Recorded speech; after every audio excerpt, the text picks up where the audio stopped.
I run a short presentation. I think it's already all in the title. My name is Xavier. I'm part of a group called Experimental Group.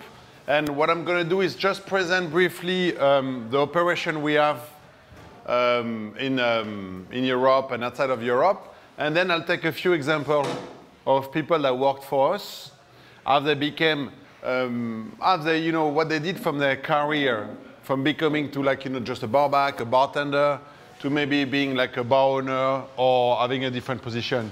There's a few different people who worked with us, who today have various different, who actually own bars. So the whole idea of that presentation for maybe 30 or 40 minutes is just to basically look at, is it possible to have a real career? Is it possible to actually have a future being a barback, a bartender, a waiter, and looking at it, what it looks like in terms of numbers, in terms of planning, and actually developing. That's basically what the group stands for today. So there's a few operations in Paris, there's one in New York, there's about 5, I think, 9 in London, and there's one in Spain, and there's a shop as well in Spain. Just to give you briefly an idea, it's mostly French-based. It started in 2007, and each and every year there was a couple of operations that opened all together. It's not very much important, but that's what it is. That's my partners on the side, Olivier, Pierre-Charles, and Romé. What's very interesting, I think, for me, is Olivier so Romé, Pierre-Charles, and Olivier founded the group Experimental Cocktail Club in 2007, but none of them had experience in hospitality. So Pierre-Charles went to school in Montreal, in Canada. I think he did management. Olivier did design. Romé did finance. And I did tourism. But the only one who had experience from the 3 founders was Olivier. He was a waiter in a place called Tokyo East, I think in Paris, which is now renamed and called Les Grands Verts, which is a different place, which is a place which is operated by Quixotic Project these days. So it's a bit funny because none of them had really experience in hospitality. I've got a little bit of experience in hospitality myself. I used to be a barback, a bartender. I've worked in different jobs there and then, to then become altogether one group with the Experimental Cocktail Club. We don't need to read that. It's probably just a little bit of a blah, blah, blah.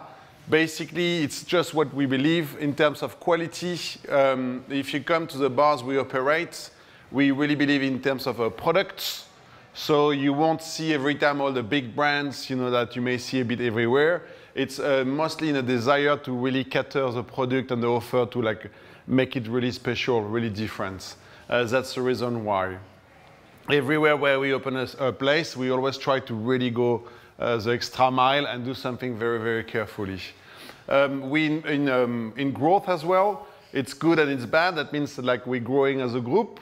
It's good because we're creating more employment, we have more operation, there's a slightly bigger numbers, but in terms of cash flow, it becomes very difficult.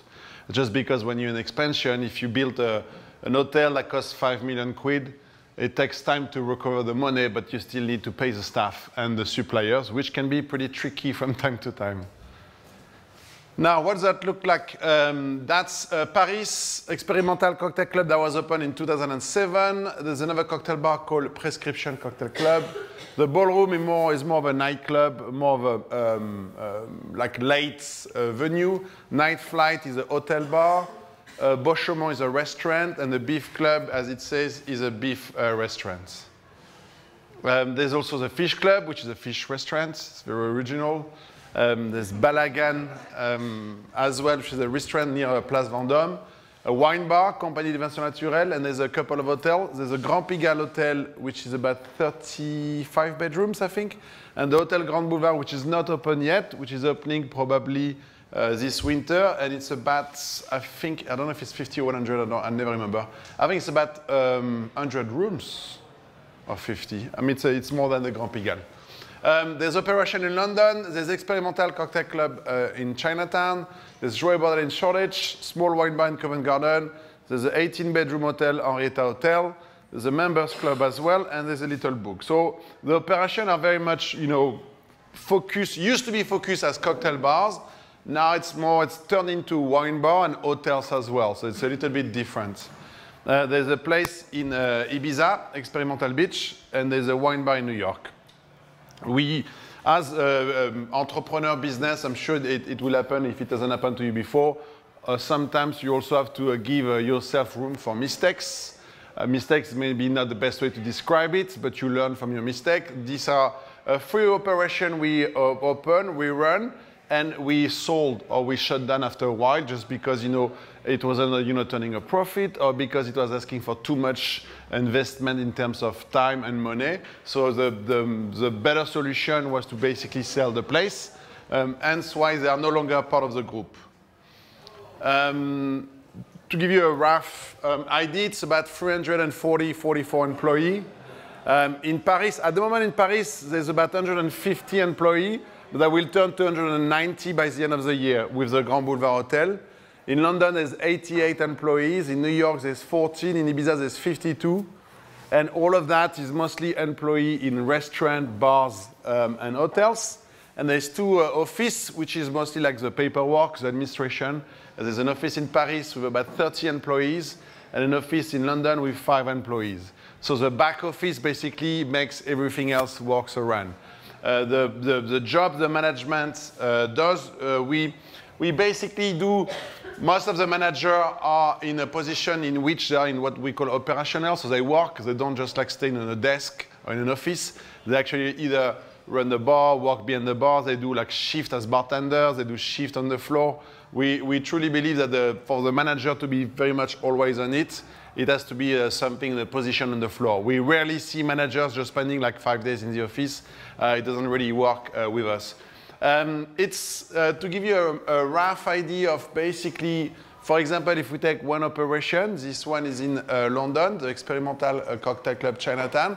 A few different of how many general manager we had and what are they doing these days. You may or may not recognize some of the name. Vincent Moreno, he worked for us in Paris, London, and New York for quite a while. And Vincent now owns his own bar in Brooklyn in New York. The reason why Vincent started to bartend, apparently he says, because it was the only way to travel around the world, to get a bit of cash, to meet the girls, and to party. So he's still doing that in New York. But that's why he decided, and that's what he did.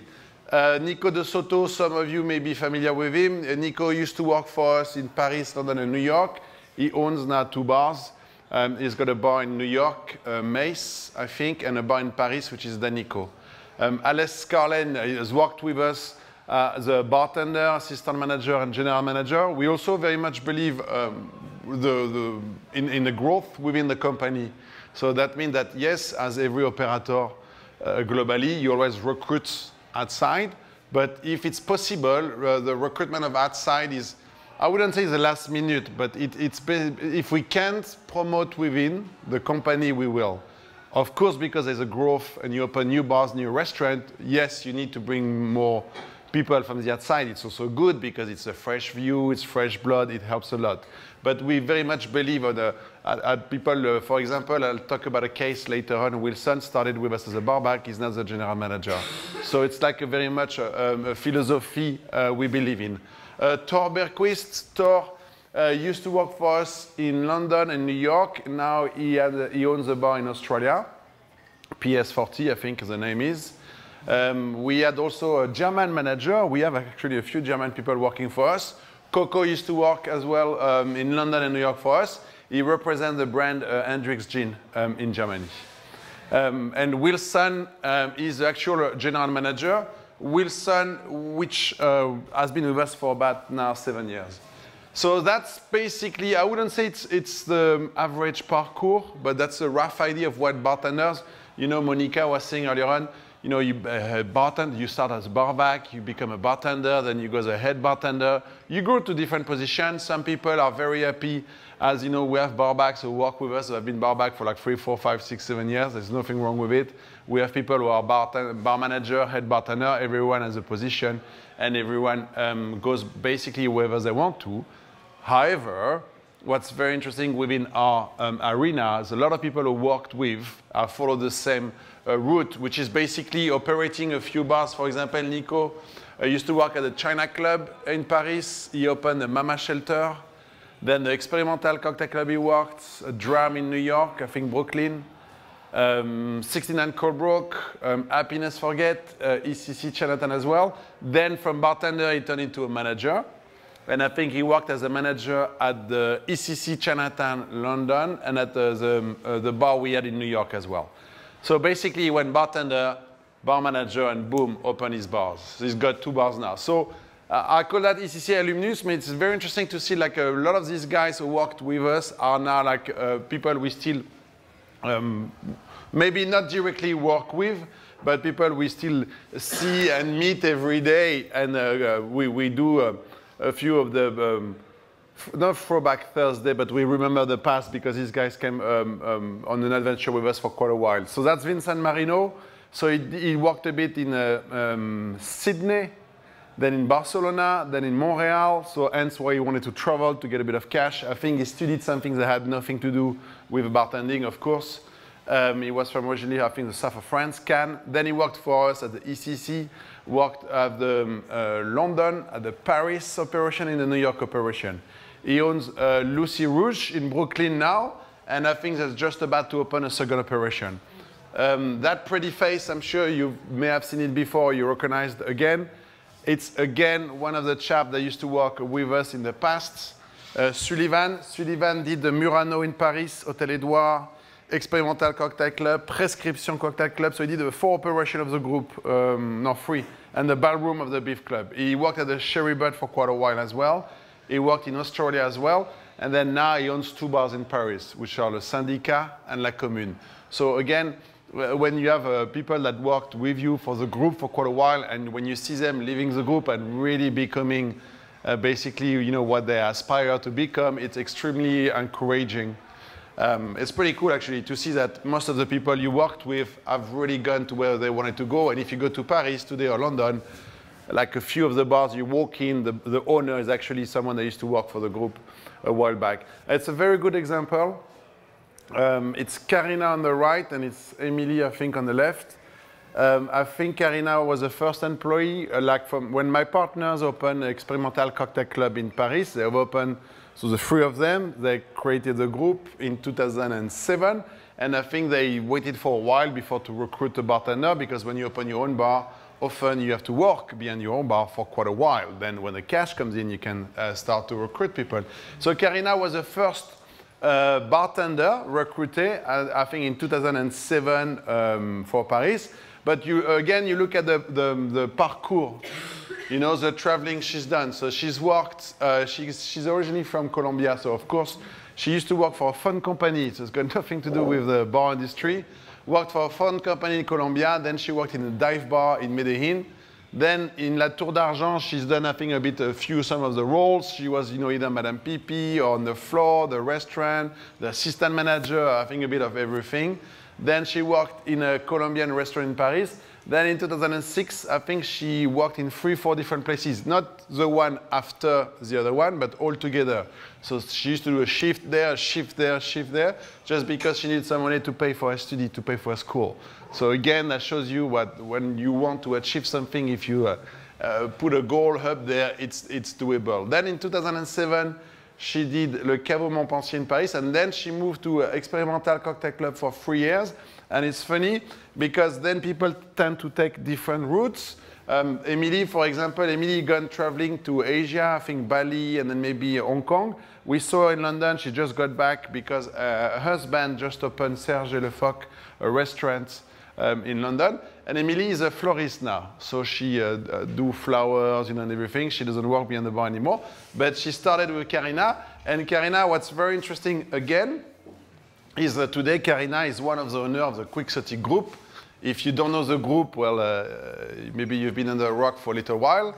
But she's basically, they've got Candelaria, Glass, Marie-Céleste Hérault, and lately Les Grands Verts, which is in Palais Tokyo in Paris, which is pretty big. So again, it's that's, you know, bartender, bar back, doing everywhere, to basically opening your own group and running your own business. What's very interesting with Karina as well, she's also met her husband with the Experimental Cocktail Club, because he used to work for one of the operations. They met together and they got married. So again, it's like you get a job and you get a partner for life as well. which is not bad. That's an example I use occasionally as well. Within the company, when you find talent, sometimes because you're very busy, it's really hard to do what we call personal development plan. So you take an employee, a bartender, a barback, a waiter, and you're like, okay, how do we go further with you? What do we do? And Wilson is a good example. So Wilson is a chap just there. Wilson is, I think, originally from Portugal. He's been with us since the opening. Started as a barback.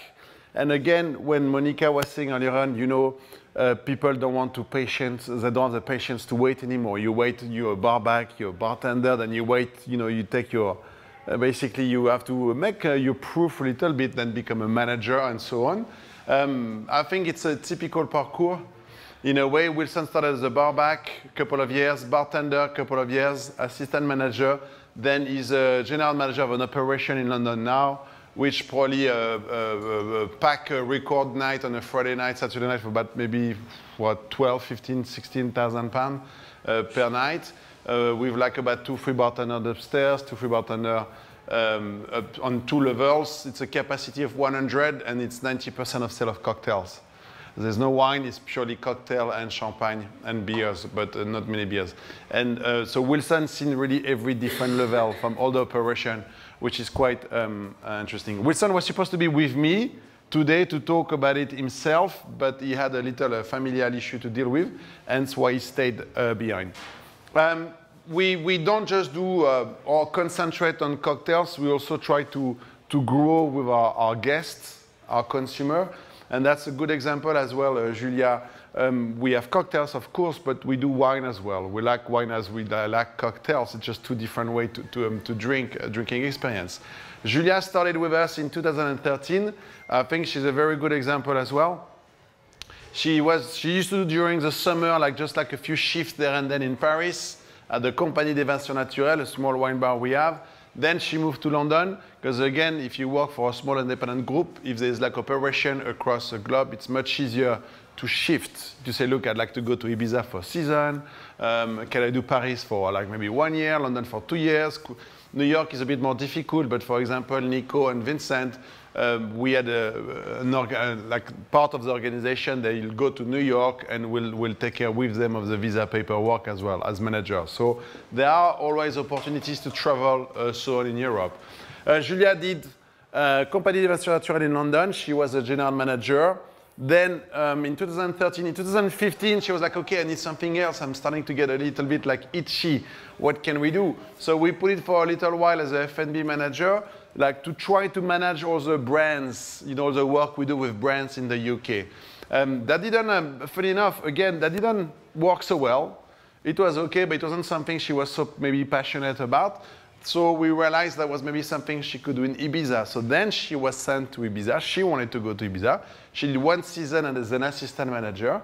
And then this year, she's just closing next weekend, actually, for the season. And she ran the beach as the general manager.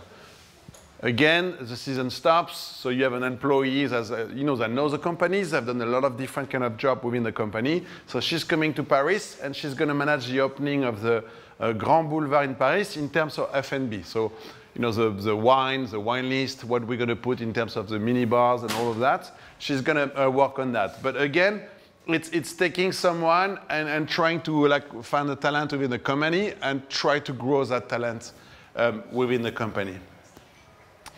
New York is a different example as well. In New York, so it's a very small operation. When it first started, we had a partner, but things didn't go down well too much as we thought. So we had to recruit a new general manager after, I think, a year or a couple of years. We recruited a new general manager, which is a chap sitting in a chair, Caleb. And it's funny because, if it's quite far from Europe, where we are located, we share time between Paris and London. New York was always a bit more difficult to manage just because there's a distance. And sometimes if you're not there, it's a bit much harder. Saying that, everyone who is in the operation now, the staff turnover is really low. In New York, it's very different as well. I'm not sure if you're aware.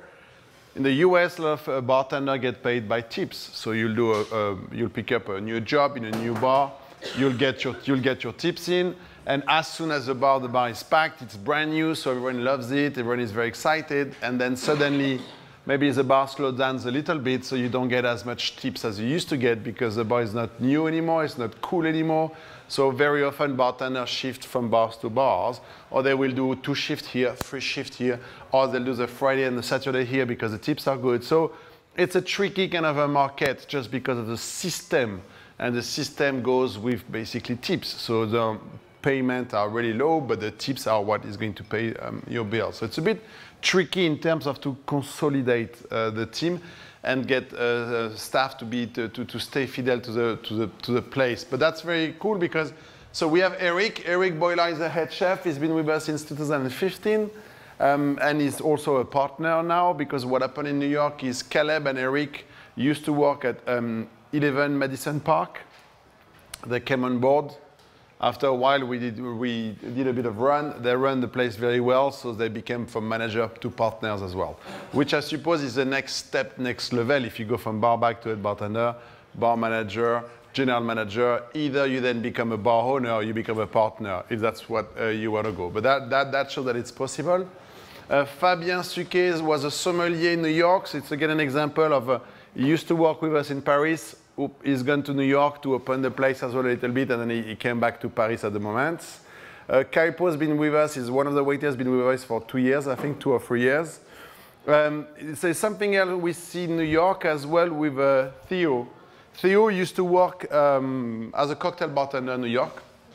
I think he's worked with Sasha in a couple of really like a top place in the city, but he did a switch. From cocktail bartender, switched to sommelier. So he went to school, he learned everything, he got his degree or whatever he got in terms of official paper. But Theo is now one of the key sommeliers in the bar. And it's very unusual. Most of our sommeliers, most of the people working with the wine are just pure sommeliers. They've learned the wine, they've gone to restaurant, to wine bar. Theo was a cocktail bartender and did a switch. I suppose it's also much easier for bartender to turn into sommelier. We also see that these days wine has become so popular. Sommeliers are like as rock and roll as cocktail bartenders. So it's a very similar kind of industry, and it still stays in hospitality. So it's the same team that's been with us. If you look at all the dates for about 2 years now, 2 years and a half. Again, these guys run the operation. Being part of a small kind of hospitality group, they do pretty much whatever they want. If there's any something wrong with the numbers, then we'll pick up the phone and go see them. But we do visit them, even so there's nothing wrong with the numbers. That's Johannes, which is one of our most recent, maybe, recruitment. So Johannes used to, is German. He used to work, German, I think so. Yeah, I think he's German. He used to work in Germany for quite a while. He's worked with Mad Bax, I think, in Gamsey in Munich. He's worked in a few restaurants, a very classic, kind of like old school, service, like, Michelin star, kind of like top work. It's not really what we do. We're a bit more chill and relaxed. So I think for Johannes, it's been like, like a learning curve for us to go from like top-notch service to like something a bit more relaxed. Saying that, Johannes has opened for us a chess club, a members club in Mayfair, and slowly is moving to the next position within the company, which at the moment will be to run as an operation manager all the operation in London. We have a chap doing that in Paris, Matt. Matt is in charge, in fact, of running all the operation on a day-to-day level. Again, being an operation manager, that also means that it's not someone that goes from an office to an office or to a taxi to a computer. They actually pick up shifts in all the places we operate. Again, because we really truly believe that as a manager or as someone who runs the business, it's very important that you don't lose touch with the guests and you keep operating it yourself. So that's Johannes. I was trying to put on a slide, it's not very easy, but I was trying to put on a slide, these days it's very easy. Either you work for a guy who has a bar, either you work for your own, you have a bar, or you work for a group, let's say Soho House or whatever, like a big corporate group, or you work for maybe something like similar to us, which is like probably medium size, small size. We're about 300, 350 employees, kind of company. It's not probably always easy because the owners are always in the bars, You know, like I know that my partners and myself, if there's something we don't like in the bar, if there's something on the floor, we pick it up or whatever. We have an attitude very much hands-on, but we don't do micromanagement, which means if you run the business well, it's all yours for you to run. I was just then trying to put a few positive in terms of choices. When you look at, you know, if you work in Germany and you want to work in France or in the UK or in the US or wherever you want to work, what are the choices really? I've put less corporate and more personal approach. It's probably a bit tricky because that means we get to know our staff a bit better or more than if it was a bigger company. Again, it's something you get used to. It's a more tailor-made personal development plan.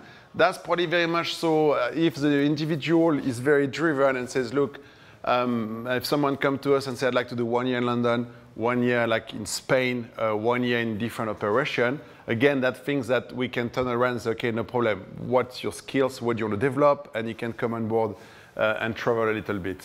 Evolution promotion is the dream job. That's the way we like to operate. So people come within at whatever stage. And we really believe in development, which means we may or may not do like the 2 months catch-up, 3 months catch-up. Big corporate company have what they call a PDP, personal development plan, big meetings. We may not do like all these type of meetings too often, but we try to focus on what we can do with our staff to make them grow within. Traveling is good. Well, I mentioned it already. Opportunity to explore projects. Again, it's like we very much relax on the fact that's a quick example. So we have a head bartender in Ibiza, Nicolas. A few years back, he started to talk to a few people on the island in Ibiza, said, look, we shouldn't use a plastic straw. Plastic straw is really bad for the environment. It goes to the sea, damages the sea, it hurts the animals. Like plastic is really nasty.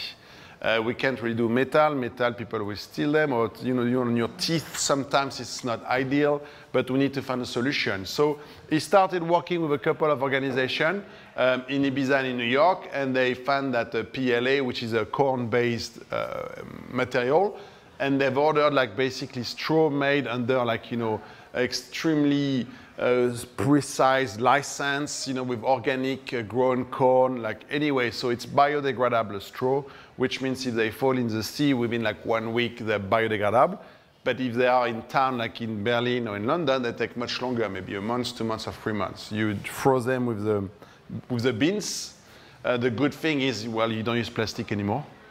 The second thing is like, it's a little bit more expensive than buying regular straw, but it's much better for the environment. And being in 2017, as a group, you have to be responsible and you have to start doing more and more things like this.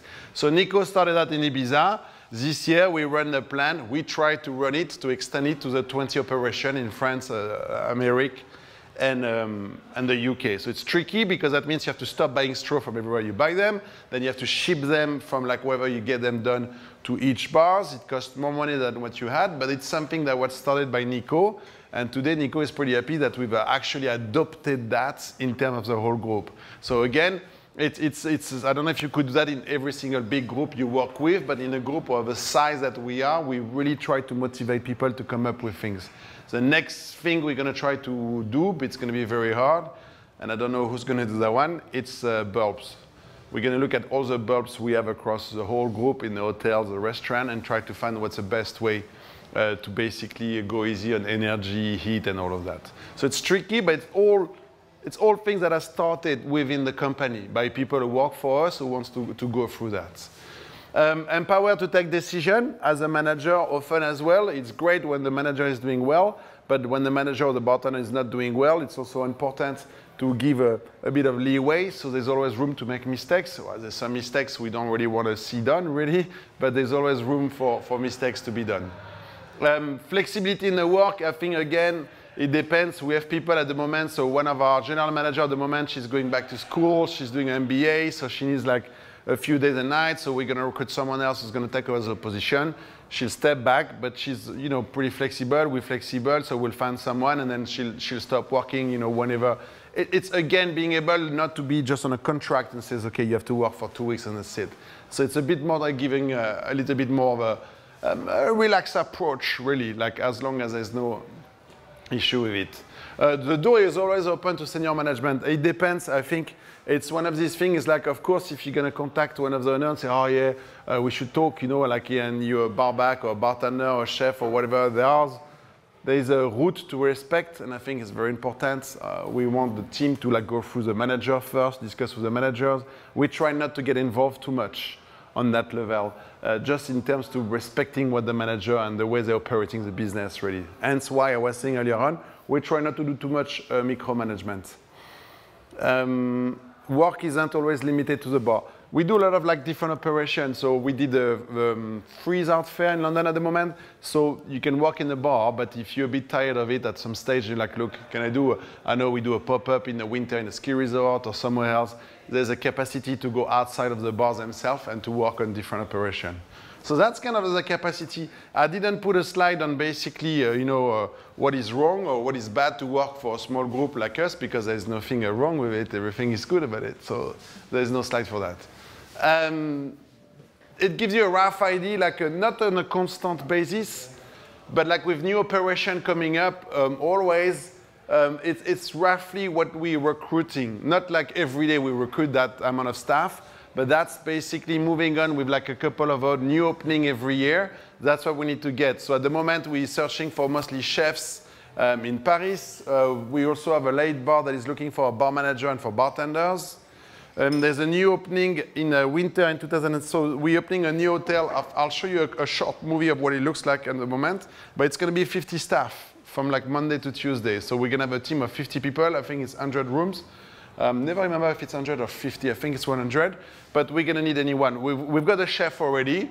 So the chef is an amazing Italian chef based in Paris. We've got the second. Everyone is great.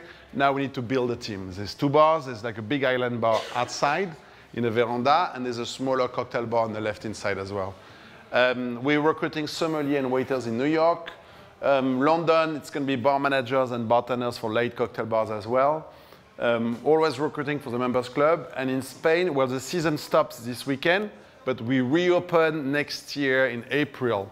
And it's funny because sometimes, I did work the season when I was a bit younger. And the staff, we have a very constant core of the staff that's been with us in Ibiza for quite a while. It's a great way to do a bit of work, but to be the bar is on the beach, really. So it's like you work every day. It's sunny. It rains occasionally, but it's Ibiza. It's quite a good setup. So that's what we recruit at the moment. There's a few new opportunities coming up as well. I'll say within the next 3 to 4 years. I'll say 5 to be on the safe side. There's operations that are being looked at in Portugal. There's a new hotels in Paris. There's new operation to be potentially like signed in as well in the Baleares, in small islands. There's something that may come up in Italy. There may be something in the mountain as well, so that could be pretty fun. And there's maybe something in the making in the US. So again, because we are trying to grow as much as we can, it's, like you start a project, like I think the Grand Boulevard project, Pierre Charles was telling me, was started in Paris with Pierre, Romain, Olivier probably about 2-3 years ago. And the building site is just like being finished now. So that can take 3, 4, 5 years before you see the finished project. We've got 2 offices that recruit different teams. We've got a recruitment team in Paris for mostly the French operation. And we've got a recruitment team as well in London.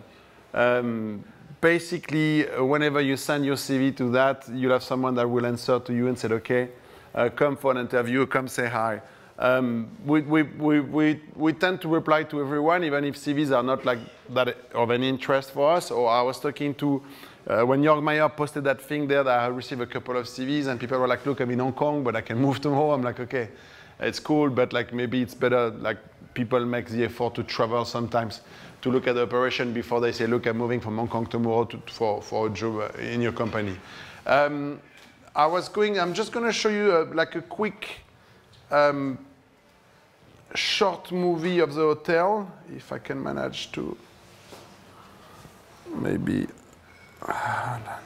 So that's the hotel, actually, that was visited by Jörg Meyer.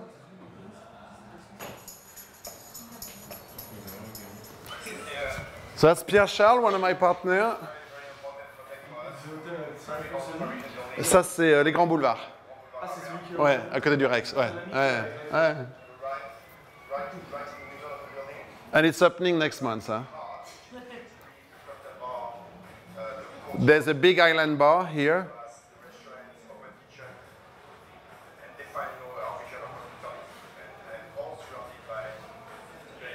50 bedrooms, not 100. I don't know why. So it's like an old building, so it's a square, and it's like a patio in the middle where the island bar is. There you go. It's always everywhere, the one.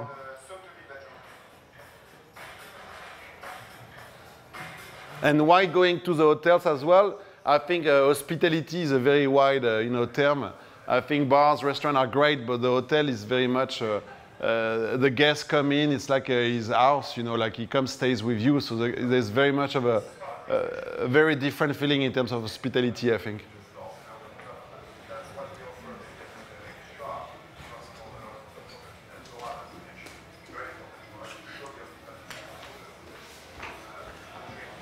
Yeah, that's what Pierre is saying. Like the hospitality is not just the drink. It's like when you walk in, it's your bedroom, it's your shower, your bath.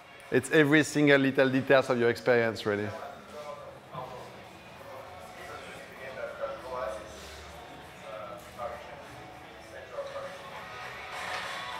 So les grands boulevards, we're recruiting at the moment. There you go. So that's it. I think the idea was to really give a short synopsis of what we do, to show how smaller group can really operate if you compare with single standing operator or much bigger operation. So that's what we do. So if you have any question or if you want to discuss anything, feel free to drop by, shout out, and drop a CV or whatever. Come in. Paris jobs, are you looking just for people who are able to speak French, or it's also acceptable to speak English? English is it's better if you can actually speak French, but we have a few employees who are not super fluent in French and who started that way and who are now a bit better. But yeah, you can work in Paris and you speak English, yeah. In fact, a lot of the staff at the Experimental Club at the beginning, a lot of them were English speaking and not many of them spoke French. Thanks. You're welcome. Thank you for your time.